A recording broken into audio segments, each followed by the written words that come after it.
voy a grabar de vuelta, no pasa nada, ¿sí? Pero les debía porque el viernes pasado, como fue esto del feriado y no estaba previsto en los planes, bueno, por eso no tuvieron clase. Bien, voy a compartir pantalla y vamos a ver ahora justamente la diferencia entre los ácidos, ¿sí? Que forman electrolitos, obviamente, solución acuosa, ¿no? Que son fuertes y débiles, ¿sí?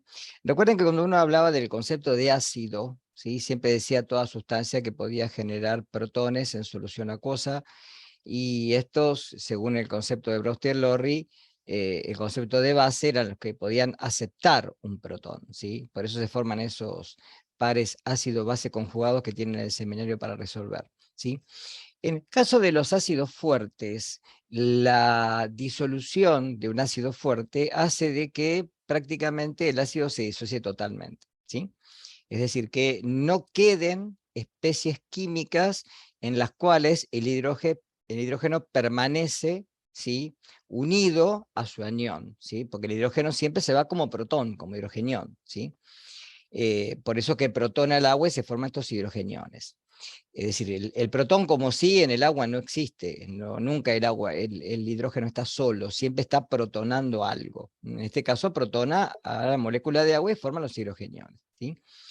En el caso de los ácidos fuertes, siempre se hace una flecha de un solo sentido, como la que ven acá, en el ácido clorhídrico, que en solución acuosa, o sea, en agua, actúa como ácido, ya que el agua, en este caso, actúa, recuerden que el agua es un elemento anfótero, es decir, que puede actuar o como base o como ácido.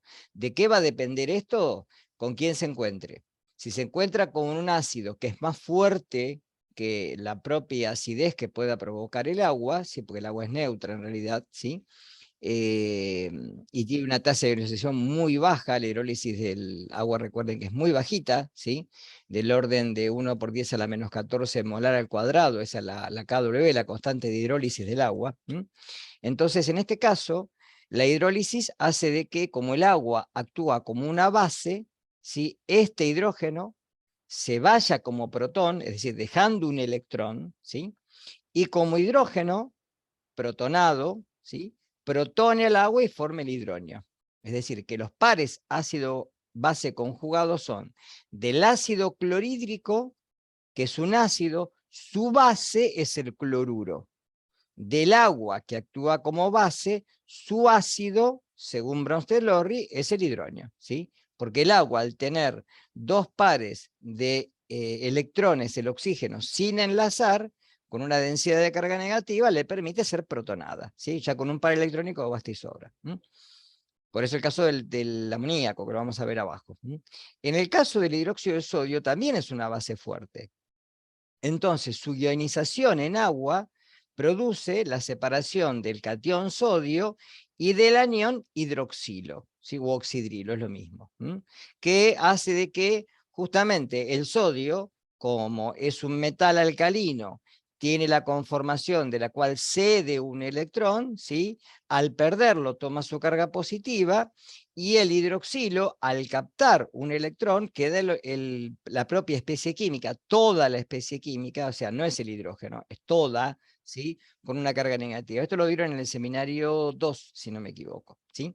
Entonces, acá no se hacen pares ácido-base conjugados, no tiene sentido. Uno puede poner hidróxido de sodio más agua, y acá me va a dar 2 moles de hidroxilo, pero como el caso del agua es una base muy débil, en el caso al referente del hidróxido de sodio no se considera. Entonces el agua se puede poner encima de la flecha tranquilamente, ¿sí?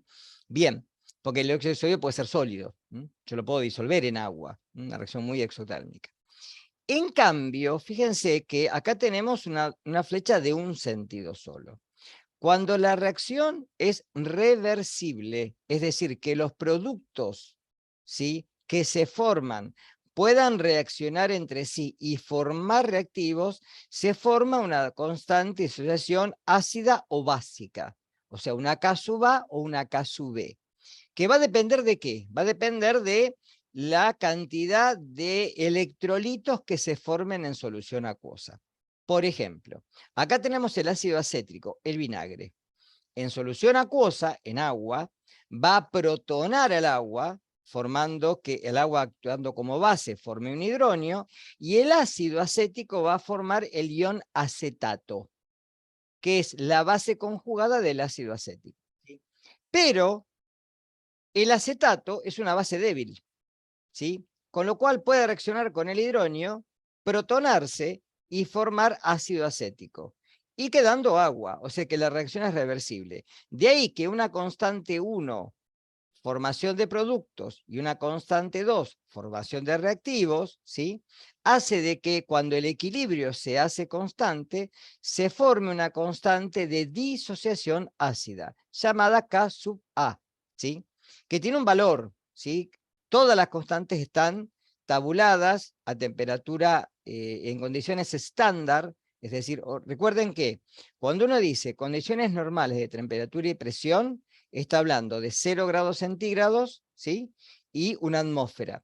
Cuando decimos estándar, estamos hablando de condiciones de laboratorio, que generalmente son una atmósfera, es la misma, y una temperatura de 25 grados centígrados. Eso es lo estándar. Después cuando uno hace pruebas analíticas de laboratorio, diálisis, electroquímica, cualquier tipo de prueba que se hace en laboratorio, si cambia la temperatura o cambia la presión, siempre hay formas de poder corregir el valor final, ¿sí? Bien, entonces, fíjense que acá les puse que como el agua es anfótera, puede actuar como una base, ¿sí? Ácido acético, o como un ácido en el caso de la reacción inferior, que es la del amoníaco, que es una base, se encuentra con un ácido, que es el agua se disocia en un protón y un hidroxilo, protona el amoníaco formando amonio y liberando el hidroxilo, ¿sí? Es decir, que el amoníaco, base, tiene su ácido conjugado, amonio, y el agua, ácido, tiene su base conjugada, el hidroxilo. ¿Quedó claro hasta acá? Estas realmente son preguntas de final, por eso les digo, ¿sí? Es decir, que acá tienen bien claro que cuando un ácido es fuerte, se disocia en su anión, cloruro, y el protón que forma el hidroxilo. Y la disociación es total, es decir, que si yo tengo 1 molar, ojo con esto, se me forma 1 molar de cloruro y 1 molar de hidroxilo. Por eso si yo calculo el pH, por ejemplo, del ácido clorhídrico 0,01 molar, el pH es 2. Porque 1 por 10 a la menos 2, menos logaritmo, el pH es 2, ¿sí? Si fuera 1 por 10 a la menos 3, el pH es 3, etc. ¿Está claro? Si no, tiene que calcularlo. Ahora, en el caso de un ácido débil no es así, porque el ácido se disocia parcialmente, es decir, la mayor parte del ácido queda como ácido en disolución, y una menor parte queda en su anión, por ejemplo, acetato, y el protón que protona el agua. Por eso tienen constantes generalmente muy bajitas, ¿sí? Por ejemplo, el ácido acético tiene una constante de 1,8 por 10 a la menos 5. Es decir, que 0,00000018 moles por litro se disocian, el resto no. Queda como ácido acético. ¿Está claro? Por eso que la flecha es reversible. Fuerza de los ácidos, es lo que les decía recién. Depende fundamentalmente de la acidez que tenga, ¿sí? Es más, ustedes no ven ácidos polipróticos. Por ejemplo, el ácido fosfórico, que seguramente lo vieron en biología, en el adenosintrifosfato, ¿sí? Es el que tiene 3 hidrógenos para liberar. El primero lo libera fácilmente. Ya el segundo y el tercero los libera con mayor dificultad para formar el anión fosfato, que es el fosfato con la carga -3, ¿sí? Para liberar los 3 hidrógenos tiene obviamente 3 constantes de disociación ácidas, ¿sí? El ácido sulfúrico, a pesar de que es un ácido fuerte y que los libera rápidamente, tiene 2 constantes de disociación ácidas. El ácido nítrico y el ácido clorhídrico, como tienen un hidrógeno solo, tiene una sola constante de disociación ácida. ¿Está claro esto? ¿Sí? Entonces, cuando uno calcula la constante de concentración, por ejemplo, esto es cualquier ácido, ácido acético, ácido carbónico, por ejemplo, ¿sí? me queda claro que tiene 2 hidrógenos. Tomemos el ácido acético, que tiene un solo hidrógeno, ¿sí? En agua me forma acetato más un hidronio, ¿sí? Cuando uno calcula la constante de concentración, o K sub C, que esto es equilibrio químico, un tema que ustedes lo ven ahora nada más, ¿sí? Siempre las constantes de asociación son el producto de las concentraciones molares de los productos dividido el producto de las concentraciones molares de los reactivos.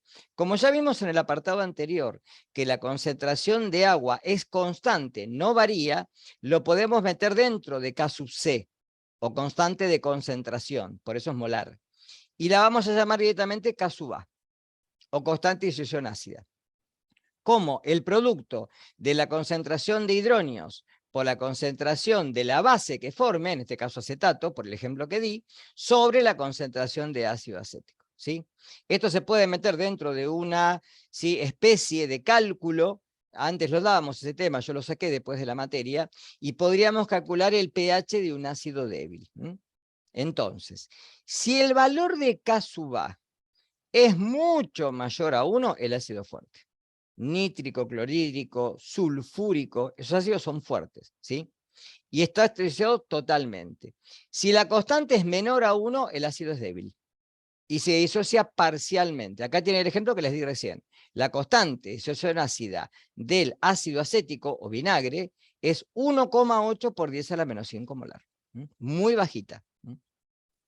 Acá tienen algunas constantes: ácido acético, ácido benzoico, que lo vamos a ver en orgánica, como un ácido orgánico, ácido bórico, que se utiliza a veces cuando uno tiene problemas, cuando uno se mete al agua, en la pileta o en el mar, muchas veces nos queda agua en el pabellón auditivo y dentro de la parte media del oído, y a veces nos recomiendan ácido bórico, por lo que acá hace es deshidratar y poder sacar el agua redundante que pueda quedar ahí, ¿sí?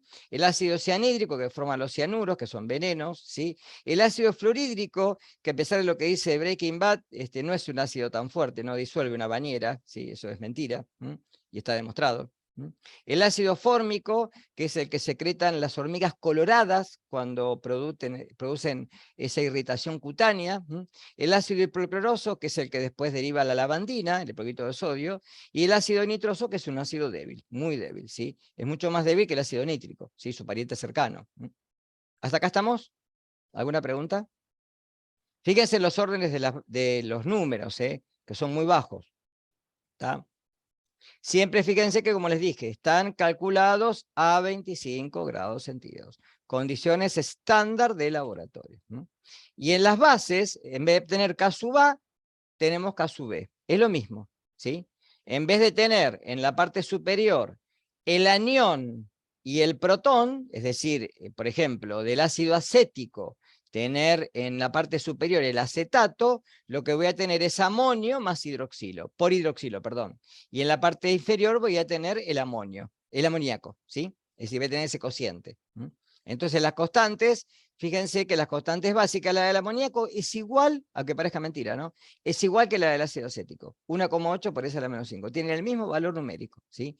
La etilamina, ¿sí?, que es un compuesto orgánico, estos son todos orgánicos, los van a ver después conmigo en orgánica. Son todas bases. Fíjense que todas tienen nitrógeno, y esto tiene un par solitario, que es el que se protona.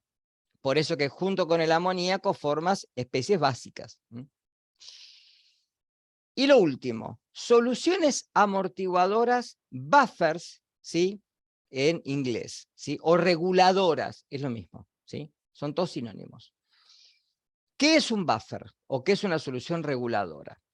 Es una solución que ante el agregado de un ácido o una base reaccionan amortiguando o reduciendo el cambio de pH, ¿sí? El ejemplo claro es que cuando uno necesita mantener el pH en una determinada sustancia, un alimento, por ejemplo, se agregan soluciones buffers, ¿sí? Justamente para que el agregado de una base o un ácido no modifique el pH, ¿sí? Eso lo van a ver en el que viene en microbiología conmigo. Entonces, generalmente, cuando uno habla de un buffer, está formado por un ácido débil y la sal de dicho ácido, o una base débil y el ácido de dicha base, ¿sí? Son pares ácido-base conjugados que se agregan juntos ahora. No es que uno forma el otro, ¿sí? Sino que yo agrego, por ejemplo, una solución de ácido acético y a eso le agrego acetato de sodio sólido y formo una solución reguladora. Cuando eso le agrego ácido nítrico o hidróxido de sodio, lo que va a hacer es amortiguar los cambios de pH. ¿Por qué es importante? Porque fundamentalmente a nivel fisiológico tenemos buffers extra e intracelulares que mantienen el pH sanguíneo, ¿sí? ¿Por qué? Porque justamente nosotros necesitamos mantener un pH fisiológico que esté entre 7,34 y 7,43,44, ¿sí? Es decir que 7,4 es la media que uno considera generalmente en sangre, ligeramente alcalino. Pero fíjense que estamos hablando de 2 cifras decimales de pH, es decir que para poder mantenerlo tenemos que tener sistemas reguladores muy eficientes. ¿Cuál es el sistema más eficiente? El par ácido conjugado, ácido carbónico, bicarbonato.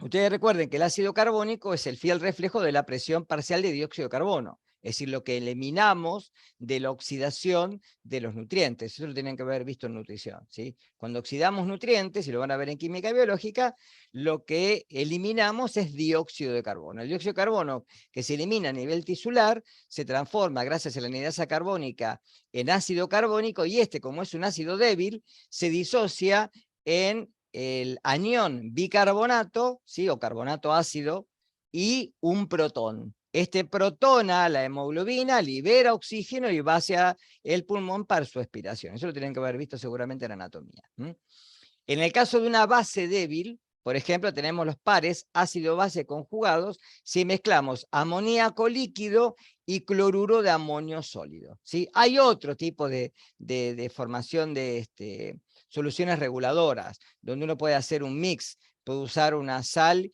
y una base de otra especie, pero para que más o menos tengan idea que siempre son de la misma especie. Por ejemplo, el par conjugado, fosfato diácido de sodio, fosfato monoácido disódico, ¿sí?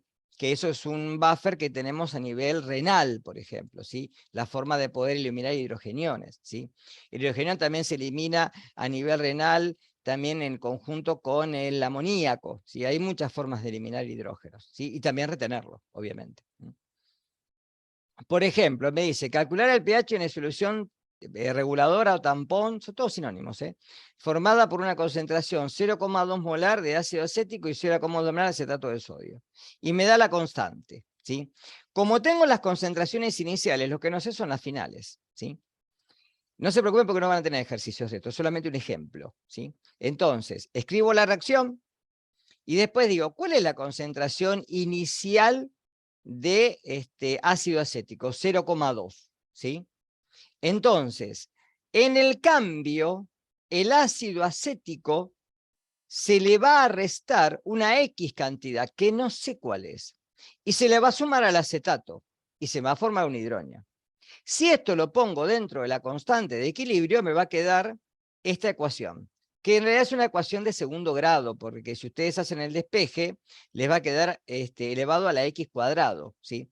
Cuando la constante es muy chiquita, como esta, 1,8 por 10 a la menos 5, se puede despreciar.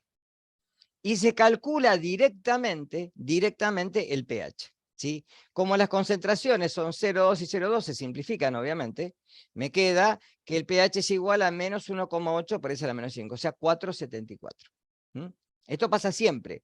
Cuando las concentraciones del ácido y de la base conjugada, la sal que le agrego, son iguales, ¿sí? El pH es igual a pK sub A, es decir, menos logaritmo de K sub A. O sea, menos logaritmo de 1,8 por 10 a la menos 5 en este caso, ¿sí? Y esto nos lleva a la ecuación de Henderson-Hasselbalch, ¿sí? Que lo que hacen es sencillamente despejar de esta ecuación que tienen acá, de esta, despejan directamente la concentración de hidronios. Y para estos científicos les queda que al despejarlo y aplicar menos logaritmo a toda la ecuación, ¿sí? Y acá invertir, para que no quede menos, invertir la base del ácido, le queda que el pH es igual a pK sub A más el logaritmo de la concentración de la base sobre la concentración del ácido. En el caso, por ejemplo, del ácido acético, si esto era 0,2 y 0,2, el logaritmo de 1 es 0. Entonces el pH es igual a pK sub A. Si esto es distinto, calculan el logaritmo y al sumarlo, esto puede ser negativo o positivo, dependiendo del cociente, obviamente, ¿sí? Me va a dar un pH menor o mayor a pK sub A. Una cosa importante, ¿cuál es el rango que tiene para amortiguar? Más menos una unidad. Es decir, si pK sub A, en este caso, menos logaritmo de la concentración de K sub A, es 1,8 por 10 a la menos 5, quiere decir que el rango de que el buffer pueda ser eficiente es de 3,74 a 5,74. Una unidad de pH. ¿Quedó claro? Acá tienen algunos buffers que se pueden formar. Ácido acético, acetato de sodio. Ácido carbónico, bicarbonato. Por eso el rango de pH que puede soportar. Ácido fórmico, ¿sí? El formiato. El ácido fluorhídrico, el fluoruro. Y las bases, amoníaco, carbonato y fosfato. Esas las puse a propósito para que las vean después en biología. Y estos son los rangos de pH que generalmente pueden soportar. Más o menos 1 o 2 unidades. Más de eso no. Bien, hasta acá. De esta última parte no van a tener ejercicios ni de buffer ni de ácidos débiles, ¿sí? Solamente recuerden el concepto, ¿sí? Fundamentalmente para el final, que es teórico, ¿sí? Ahí sí, no van a tener un ejercicio, pero puede aparecer preguntas, ¿sí? Por ejemplo, en el caso de a nivel fisiológico, recuerden que como buffers tenemos la hemoglobina como un buffer intra, ¿sí? Celular en los eritrocitos, muy importante, ¿sí?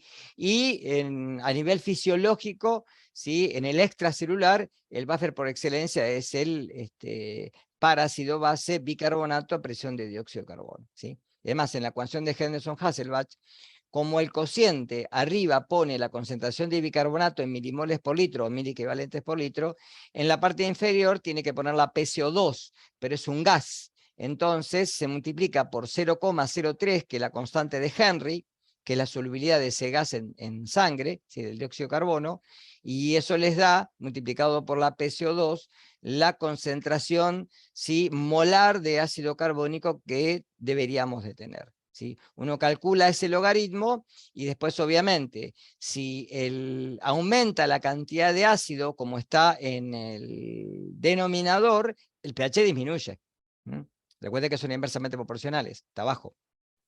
En cambio, si disminuye la concentración de hidrogeniones, el pH aumenta. Al revés, el bicarbonato, si aumenta la concentración de bicarbonato, como es directamente proporcional, el pH aumenta. Si el bicarbonato disminuye, ¿sí? El pH disminuye. Entonces tenemos acidosis o alcalosis. Acidosis cuando el pH es menor a 7,34 y alcalosis cuando el pH es mayor a 7,44 o 7,45. Y metabólica o respiratoria va a depender de la concentración de bicarbonato y de la presión parcial de dióxido de carbono. Puede haber mixtas también, donde hay un proceso agudo primario y después se puede superponer un proceso que trata de reparar de alguna manera el proceso primario. Siempre el pulmón obviamente es mucho más rápido que el riñón, ¿no? Para compensar. Bien, ¿consultas? ¿Preguntas? ¿Ninguna? No, creo que no. Bueno, recuerden que después de la fecha de final, si no me equivoco yo, está el parcial, ¿no? Creo que habíamos hablado de una cosa así. Estaba por ahí cerquita. Creo que les queda una semana o así de repaso y bueno, y después ya el segundo Sí, la parcial. semana del 20, Sí. creo que es. Después empezamos con termodinámica, termoquímica y química orgánica, que es la última parte, ¿sí? Y ya prácticamente estamos a fin de la asignatura. Así que bueno, semana que viene no tienen clases, recuerden que hay semana de finales, ¿sí? Y la otra ya empiezo con la teoría, ¿sí? Para no atrasarnos. ¿De acuerdo? Bueno, Dale, ¿qué sí. cosa? Perfecto, Recuerden profe, hacer muchas los gracias. seminarios, muy importante, eso es muy importante para resolución. Este parcial es todo soluciones, porque fíjense que el tema de pH también está involucrado con soluciones, así que bueno, recuerden hacer los ejercicios y consultar en clase, ¿sí? Problemas que le puedan dar los chicos como problemas, así, tipos de parcial, ¿m? Que son generalmente, y utilicen el Excel que yo les mandé para hacer pruebas ustedes con valores, y que fíjense que les da el valor de la molaridad, etcétera, ¿tá? Bueno, recuerden poner la asistencia y nos vemos la semana que viene. Dale, Gracias, gracias. profe, Hasta perfecto. luego. Chau, profe. chau. Chao, profe, Gracias. gracias. Chau, chau. Chao.